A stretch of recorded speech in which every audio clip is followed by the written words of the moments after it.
Salut à tous, c'est Katoun. Aujourd'hui, je vous retrouve pour une interview. J'ai été questionnée par le site web magazine Life by Girls. Donc, c'est un truc pour les filles, mais il y a aussi pour les garçons, ne vous inquiétez pas. Je vais répondre aux questions. C'est parti. Comment te sens-tu en ce début d'année?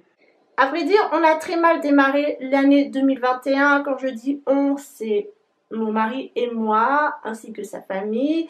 Pour des raisons personnelles, je ne vous dirai pas ce qui s'est passé, mais sachez que c'est pas quelque chose de joyeux. C'est quelque chose qui se termine malheureusement. Et ça s'est passé très rapidement, qui nous a pris énormément de temps. Donc pendant quelques semaines, je me suis sentie très débordée. Encore aujourd'hui, je me sens très débordée. Donc voilà, c'est ce que je ressens à l'heure actuelle. J'ai tellement de choses que j'ai dû mettre de côté, mon blog, vous YouTube, tout ça pour me consacrer à la famille de mon mari, au moral de mon mari. Ce que je partage avec vous, ce ne sont pas des mauvaises nouvelles, ce ne sont pas des choses sur ma vie, ni sur celle de mon mari. On reste très soft là-dessus, ma vie personnelle ne vous regarde pas. Sachez que j'étais juste très débordée durant ce mois de janvier 2021 et qu'on espère que février, la vie reprendra son cours. Peux-tu te présenter en quelques mots? Alors moi c'est Katoun, j'ai 34 ans, je vis en Normandie. Je ne suis pas normande, je suis bordelaise de naissance et j'ai grandi à Bordeaux jusqu'à l'âge de 25 ans. Donc ça fait bientôt 10 ans que j'ai quitté Bordeaux. En pensant à ça, ça me rend nostalgique. J'ai pour projet de retourner un jour dans le sud-ouest. Je ne dévoile pas mon prénom, mais je peux le faire en langue des signes si ça vous intéresse. À vous de décrypter. Et puis n'hésitez pas à me dire si vous avez trouvé.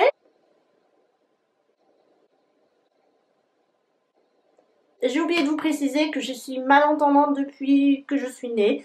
C'est une malformation auditive, c'est pas quelque chose qui s'est produit dans ma vie à cause d'un bruit, à cause d'une surconsommation de sons sur les oreilles. Non, je suis née ainsi, vous inquiétez pas, je le vis très bien. Je débute la langue des signes, donc peut-être que c'est pas très précis ce que je vous ai indiqué, mais dans le blog, il y a le schéma entier de mon prénom en langue des signes. Je blogue depuis 2012. Pourquoi je blogue? Parce que quand je suis arrivée ici en Normandie pour rejoindre mon mari en 2012, j'avais un travail mais je me sentais extrêmement seule. Ici, personne ne vit avec moi, je ne vis qu'avec mon mari et mon chat. Toute ma famille est dans le sud-ouest, la sienne est un peu éparpillée aussi en France. Et donc, quand vous rentrez le soir et que votre mari n'est pas encore revenu du travail, et ben pour calmer ma solitude, eh bien j'ai ouvert mon blog sur la beauté, puis je me suis étalée sur le lifestyle, puis un peu de lecture, de cuisine, et depuis 2017, je me suis lancé le défi d'éliminer tous les produits toxiques de ma salle de bain concernant tout ce qui est hygiène du corps et du visage, des cheveux aussi. Ça prend du temps parce que malheureusement, il faut apprendre à décrypter tout ce qui nous entoure. Grâce à l'application d'ailleurs UFC Que Choisir, ça m'aide au quotidien de faire mon choix. Et depuis, je vous partage toutes mes aventures dans ce domaine-là. Alors le maquillage, c'est difficile. Je teste de temps en temps ces produits. Il y a eu quelques revues déjà sur le blog. Voilà pourquoi je suis devenue blogueuse et ensuite youtubeuse, entre guillemets bien sûr, parce que je ne le suis absolument pas. Depuis quand es-tu sur YouTube? Alors j'ai consulté mon historique YouTube et apparemment je suis depuis le 5 octobre 2014. En gros, mon anniversaire c'est le 5 octobre. J'ai décidé le jour de mon anniversaire de m'inscrire sur YouTube. Quelle idée, je ne sais pas, mais voilà, ça vient de là. En tout cas, c'est cette date-là qui est inscrite sur mon YouTube. Comment t'es venue l'idée de lancer ta chaîne YouTube? Je le répète, avant tout, je suis blogueuse amatrice. Je ne suis pas payée pour faire ce que je fais. Je ne touche pas d'argent de mes contenus. Il n'y a pas de lien affilié non plus sur mon blog. J'ai un travail, je vis de mon travail. Voilà, je ne touche absolument pas d'argent là-dessus. D'ailleurs sur YouTube non plus. Alors pourquoi j'ai lancé ma chaîne? Tout simplement, j'avais besoin d'illustrer un peu mieux mes propos lorsque je fais des crash tests. Les photos c'est bien, mais la vidéo, ça donne ce petit côté immersion dans le crash test et ça vous montre tout de suite les effets que ça peut faire. C'est pour ça que j'ai ouvert YouTube, c'est un complément pour mon blog. Voilà, j'avais besoin de ce format-là pour compléter mes articles de blog tout en rentrant un peu plus, comment vous dire, en profondeur sur certains sujets. En dehors du thème beauté, que présentes-tu sur ta chaîne? Je fais beaucoup de crash tests essentiellement. Ensuite, je fais un bilan mensuel des top 5 du mois sur le blog. Je fais aussi mon bilan lecture du mois. Je fais aussi mes hauls qui sont sa beauté et mode. C'est plus simple à vous présenter ainsi. Je fais quoi d'autre aussi? Je fais quelques vlogs, mais c'est vraiment pas un format que j'aime. Je ne partage pas ma vie avec vous. Ce qui m'appartient, m'appartient. Je ne suis pas un modèle public. Ce que je vis au quotidien, c'est mon problème, ce n'est pas le vôtre. Je fais quelques vidéos cuisine, mais c'est essentiellement des crash tests. Alors ça peut être des crash tests sur tout, sur des rouges à lèvres, sur des masques beauté. J'ai testé quoi aussi, une sorbetière, des déos, enfin bref, tout plein de trucs. Et voilà, c'est tout ce que vous pouvez trouver sur ma chaîne YouTube. Comment te vient l'inspiration des vidéos? Eh bien, mes inspirations viennent d'abord de mes articles de blog. Quand j'estime qu'un produit ou quelque chose en particulier mérite un crash test visuel, eh bien je le fais tout simplement. Donc c'est vraiment mon blog qui m'inspire pour mes vidéos YouTube.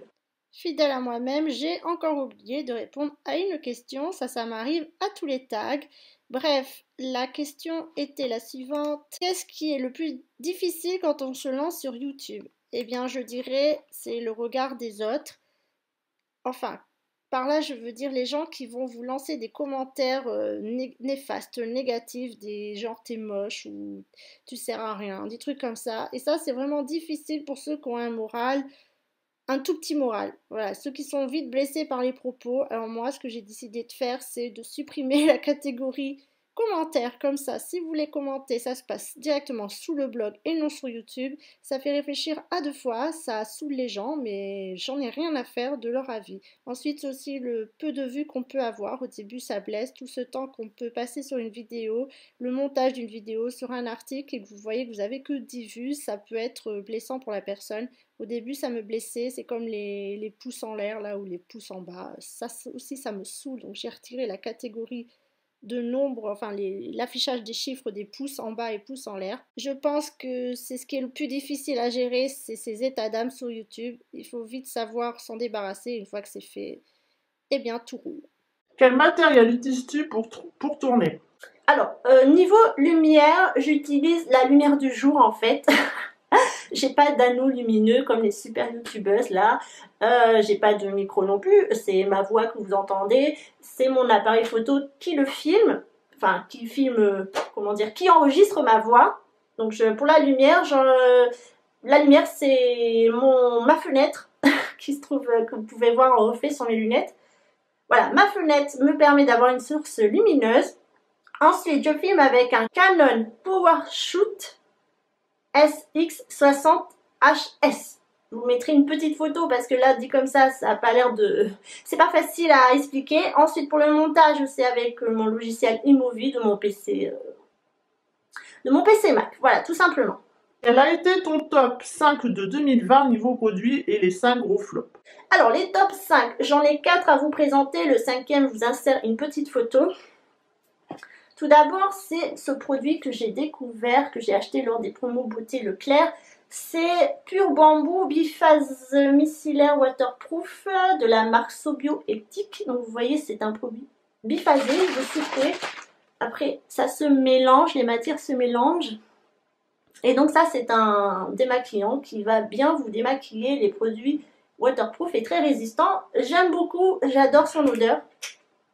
Ça sent trop bon.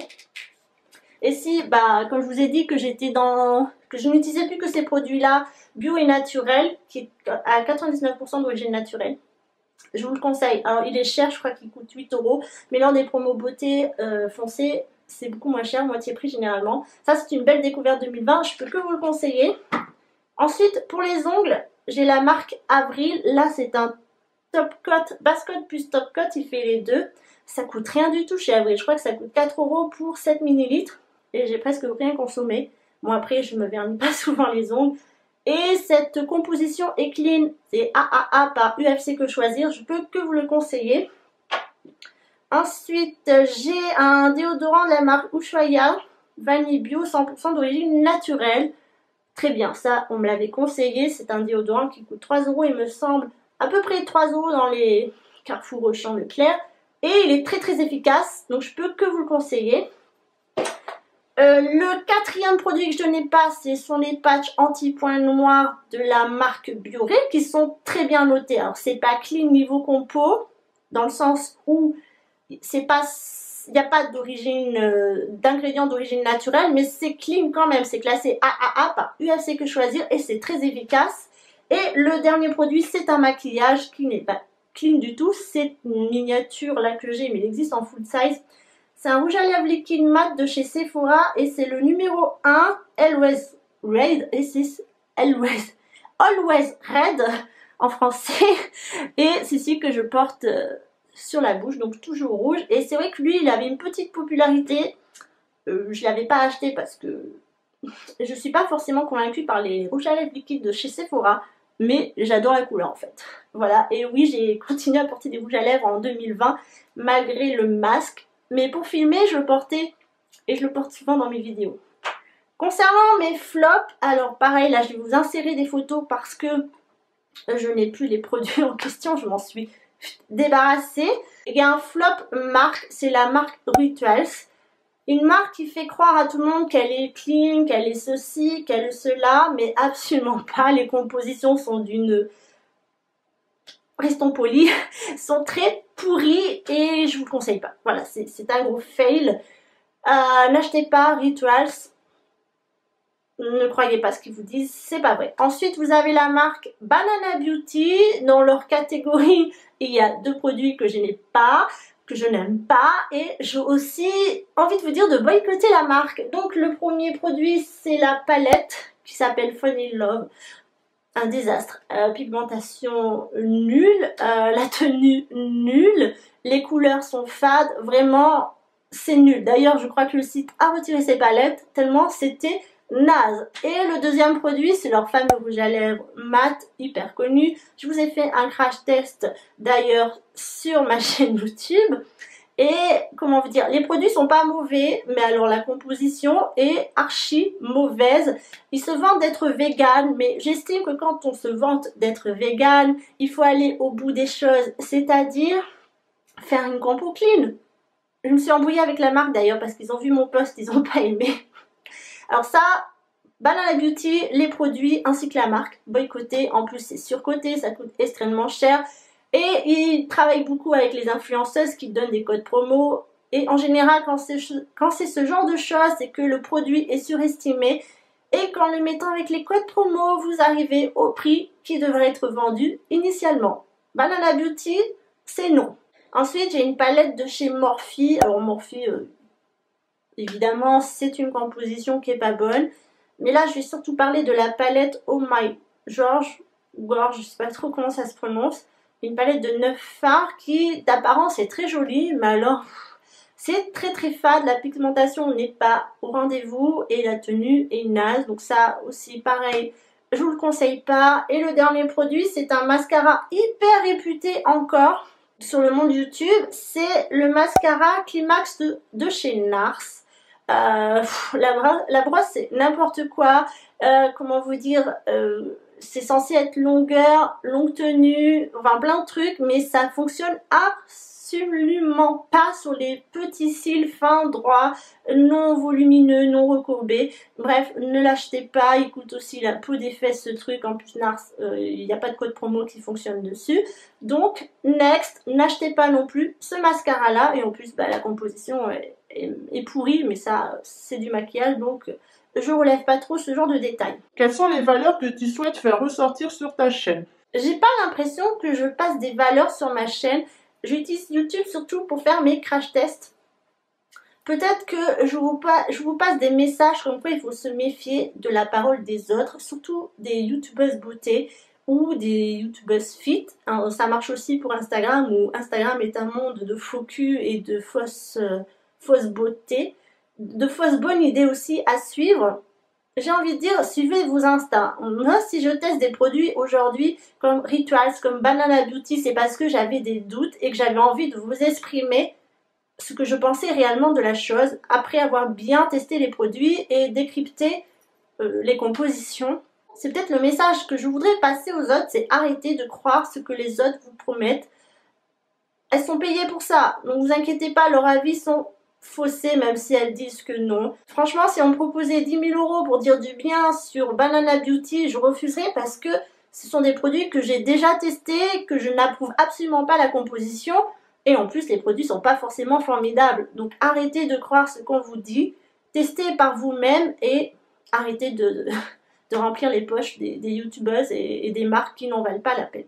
Quels sont tes objectifs pour 2021 concernant ta chaîne? Je vise d'aller aux 1000 abonnés, mais déjà si on arrive à 500, je serai contente. Au moment où je vous filme, on est 429, on y est presque, mais les abonnés, ça prend énormément de temps quand vous débutez. Enfin, débuter. Je suis là depuis 2014, mais avant, je faisais pas de vidéos. J'utilisais juste YouTube comme abonnement, en fait. Donc, mon objectif, c'est 1000, mais 500, ce serait déjà une belle étape. Qu'est-ce que l'équipe de Life peut te souhaiter pour cette nouvelle année? De l'harmonie dans ma vie personnelle, qu'on retombe dans un train-train de vie facile et harmonieux, dans la joie et non plus dans la tristesse. Et pour YouTube et le blog, qu'on continue à développer. Que pourquoi pas des marques me contactent pour faire des crash tests, mais en toute honnêteté, et je ne veux pas qu'ils me payent pour ça. Je me souhaite encore plein de crash tests. J'ai vu quelques produits qui pourraient me plaire. J'ai hâte de passer commande et de vous proposer ce contenu pour cette année 2021. Je remercie l'équipe Life by Girls de m'avoir interviewée. Ce fut un très bon moment. J'espère que j'ai pas été trop cash par rapport à certains sujets. Parfois, j'ai pas ma langue dans ma poche. Quand je veux dire quelque chose, je le dis. Vous avez l'habitude avec moi si vous me suivez régulièrement. Merci. Je vous souhaite aussi une très bonne année pour votre équipe. Qu'elle vous apporte amour, gloire et beauté. Amour de vos abonnés, bien sûr. Gloire et beauté, parce que c'est important dans la vie. Santé aussi à toute l'équipe. N'oublions pas, il ne faut pas négliger sa santé. Merci beaucoup encore une fois. Quant à nous, on se retrouve prochainement dans une future vidéo. Je vous embrasse et prenez soin de vous.